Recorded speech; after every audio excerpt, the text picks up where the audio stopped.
Chapter 4. Games We Play.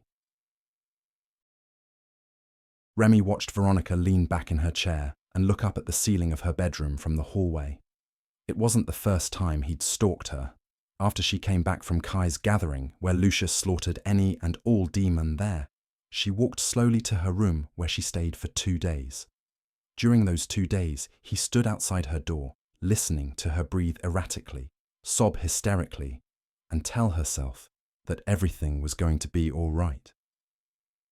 During that frantic time, he wanted nothing but to walk in and comfort her in his arms, and at the same time gently seduce her, only to take just a little of her life force to sustain him through the day. Now she searched her notes savagely, setting a few pieces of paper aside, while crumpling others and tossing them in the corner with her other unwanted notes. The pile grew in size with each crumpled paper. He felt sure that she was looking for something or anything that could convince her that her mother wasn't dead. He watched the beads of sweat trickle down the sides of her face, and she wiped them with the back of her hand. She sipped her coffee. One document she held up to the dim light in her room, read a few lines, then proceeded to toss it in her wanted pile. Her actions slightly turned him on, and his mind went unbridled with what he could do to her.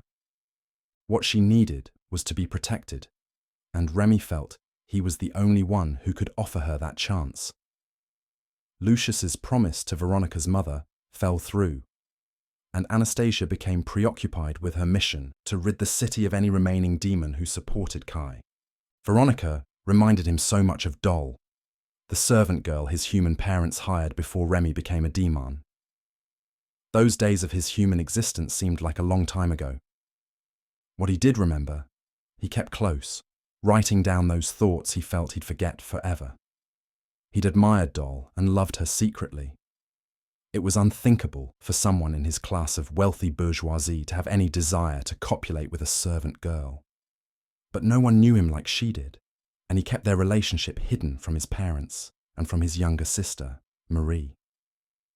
That all changed when his parents were murdered in 1848. The people of France rose in insurrection, and his parents became casualties in the uprising. All their servants left to join the protesters, except for Doll. The time felt right to Remy, and he promised to take her and his sister away from the turmoil, to land his parents owned outside of Paris. Instead, he ran into Julian, his sire. He never knew what happened to his sister. As a new demon, any thoughts regarding the well-being of a human became non-existent. Yet now here he was, standing outside the door, watching Veronica wallow in her confusion. The thought of siring Veronica crossed his mind. Siring a demon wasn't like siring a vampire. It didn't take a night. It took several nights, depending, and even then, there was a high chance that the human wouldn't survive. He questioned taking that chance. Veronica stacked the papers that remained, and she placed them in the top drawer of her desk. Remy sensed her thoughts of being frustrated, and the fact that she felt uncomfortable in Blind Bluff Manor ate at her. She questioned why she remained there, among demon, who she partially blamed for her mother's death. She longed to know what happened to her best friend Sean, who was taken back to San Diego by orders from her father, president of the Midwest Division of the Brotherhood. Remy quietly knocked on her bedroom door, and Veronica quickly stood up from her seat.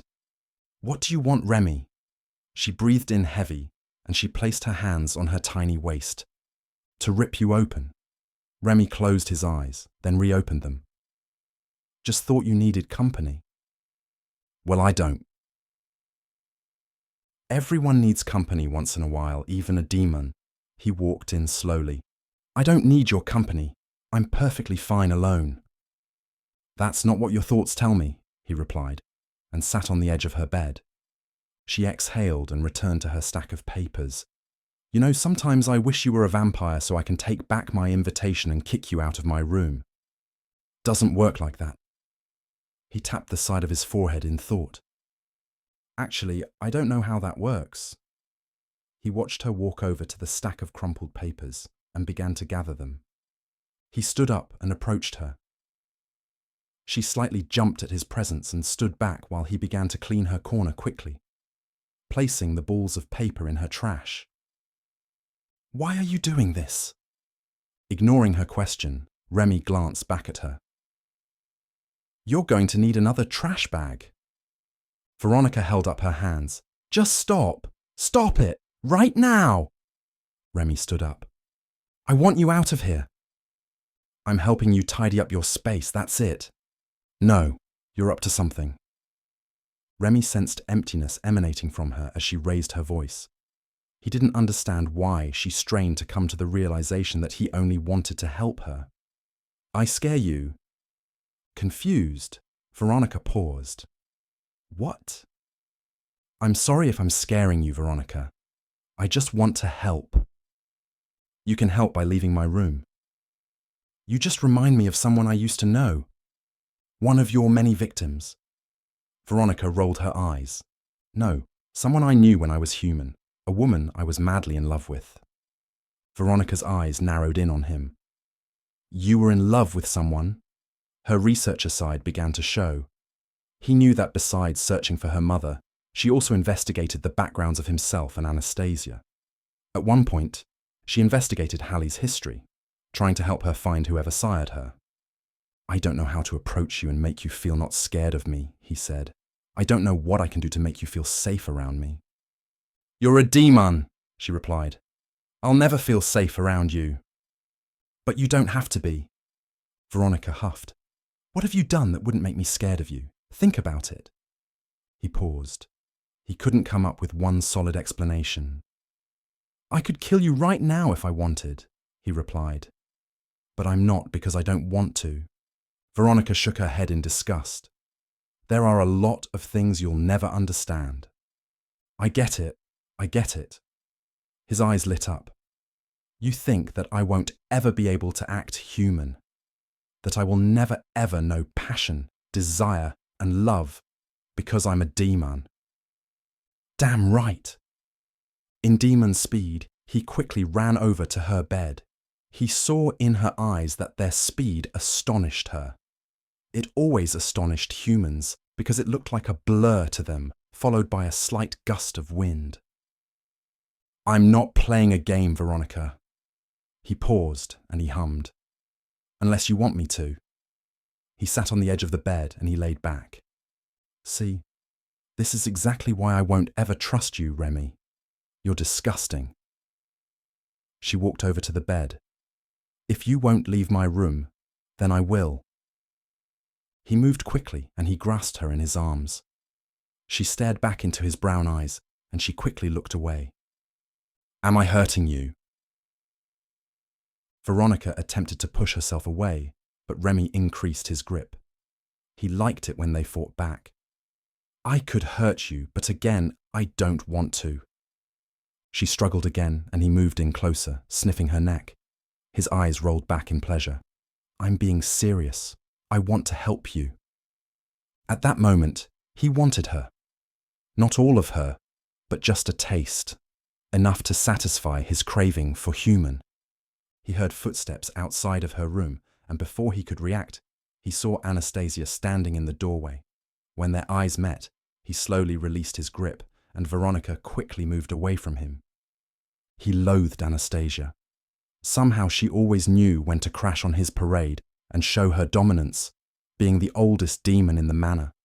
He pretended to take her threats lightly, knowing that she could easily kill him. But he wasn't afraid of anyone or anything. Plus, her recent behavior changed after Lucius' release, and he started to notice her doubts when it came to destroying sanctuaries. "Come to crash my party?" Anastasia moved quickly, and she stood face to face with Remy. She spoke with clenched teeth. "Veronica is still protected." "By who?" "You." Remy waved her off. "If she doesn't want my help, all she needs to say is no." "No," Veronica said. "I don't need your help." He caught his breath in thought. He knew the only thing Veronica wanted more was her mother who was dead. What better way to fuel her frustration by offering the next best thing? "Even if I told you I could help you get revenge on the Brotherhood and your father for the death of your mother." Anastasia quickly pushed Remy aside with force, and he slammed against the wall, falling to the floor. He quickly stood to his feet and wiped himself off. "I guess that is a no, after all." Anastasia grabbed Remy by his shirt, and she slammed him against the wall again. "A bit overreacting now, aren't we?" He grabbed her by her wrists, and he yanked himself free from her. With one swoop, he pushed her back. "All I'm saying is, what if?" He watched her body tense up.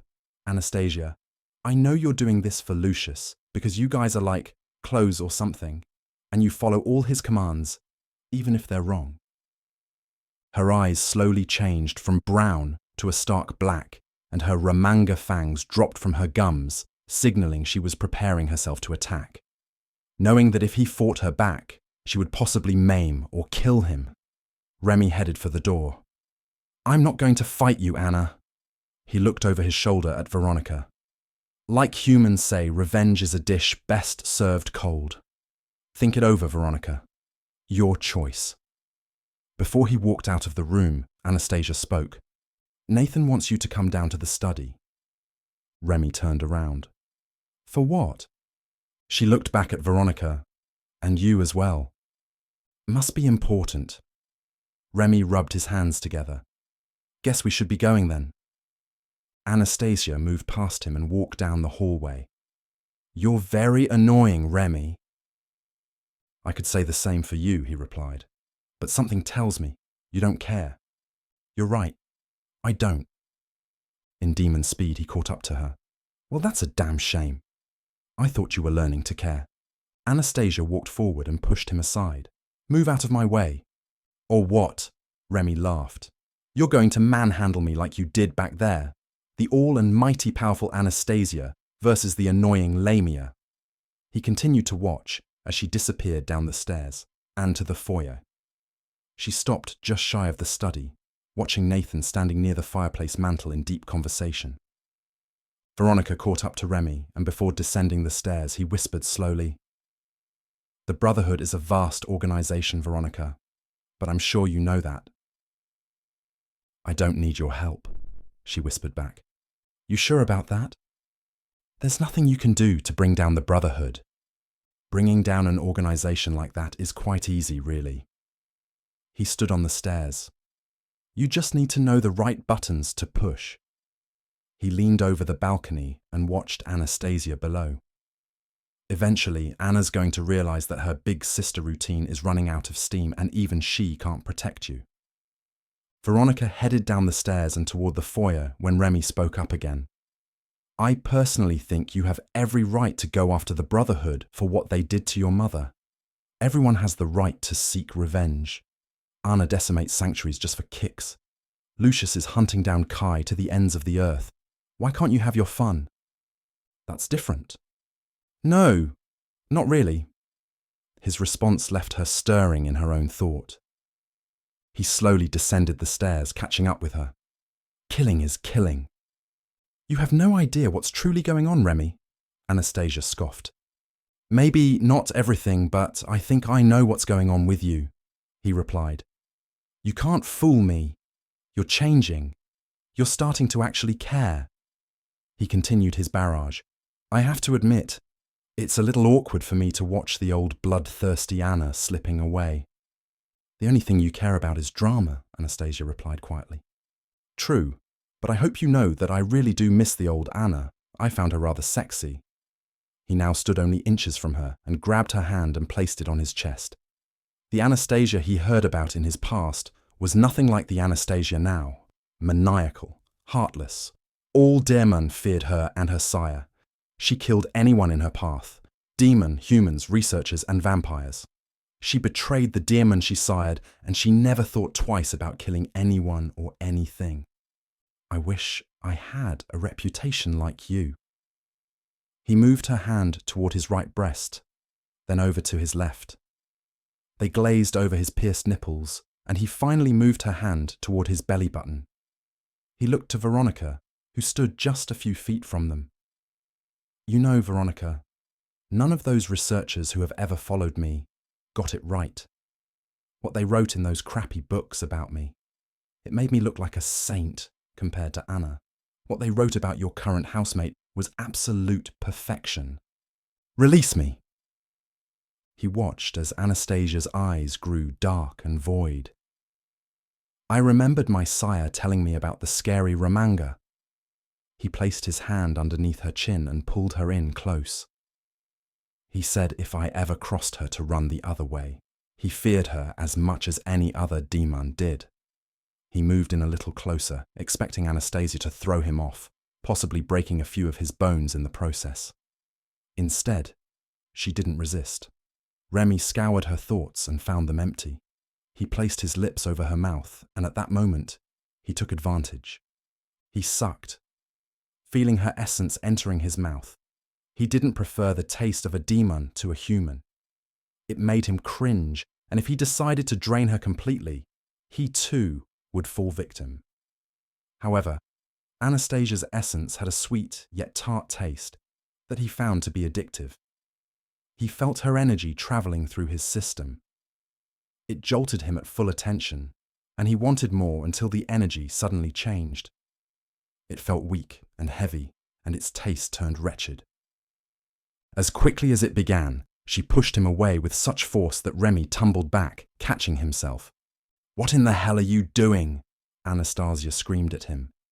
He wiped his mouth and laughed slightly. His body felt weak. "I just wanted a taste." He watched her blurred movements as she reached for the wooden handle on the staircase, ripping it from the ledge. The sound of wood splintering only meant one thing, and he tried to move, knowing his reaction time was less evolved than hers.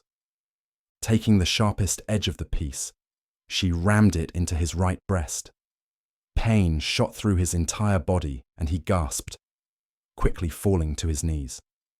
He gripped the wood, trying to yank it out, but the more he pulled, the more the pain burned at his insides. He never understood the significance of wood and how it played an important role to Deamhan. Sharp or dull, small or big, wood was like kryptonite, a thorn in the side of Deamhan. A small shard could weaken them, making them vulnerable. Taking one to the heart meant instant death, while taking one to any other part of the body just felt annoying. Now this was the Anastasia he knew, the Anastasia he missed.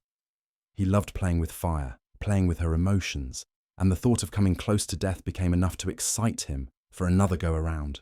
He smirked, and he leaned over in pain. "Why the attitude?" "Idiot."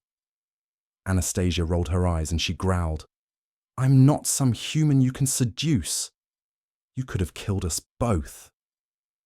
Through his grunting, Remy heard Nathan's rushed footsteps heading in their direction. He looked up with his hazy, weak eyesight, seeing Nathan gazing at the spectacle in complete shock. Knowing there wasn't anything Nathan could do, Remy quickly spoke. "I'm fine. She missed." Again he pulled at the wood. He felt the shards inching further from his chest, and he let go. Anastasia gathered herself and she turned to face Nathan. "You wanted to talk to us?" she said in a calm voice. Still focused on Remy, Nathan nodded. "Yes, I need to talk to all of you." "I'm fine." Gathering his strength, Remy stood to his feet. Well, nothing a little midnight snack can't cure. He limped into the study, followed by Veronica, Anastasia, and Nathan. He looked down at his wound, finding that his skin had already begun to heal itself. Part of his skin near the wound pulsated, and he reached in gently, pulling out a small sliver of wood. Nathan stood next to the large Roman statue of Apollo that stood near the back wall. "You missed, or was that intentional, Anastasia?"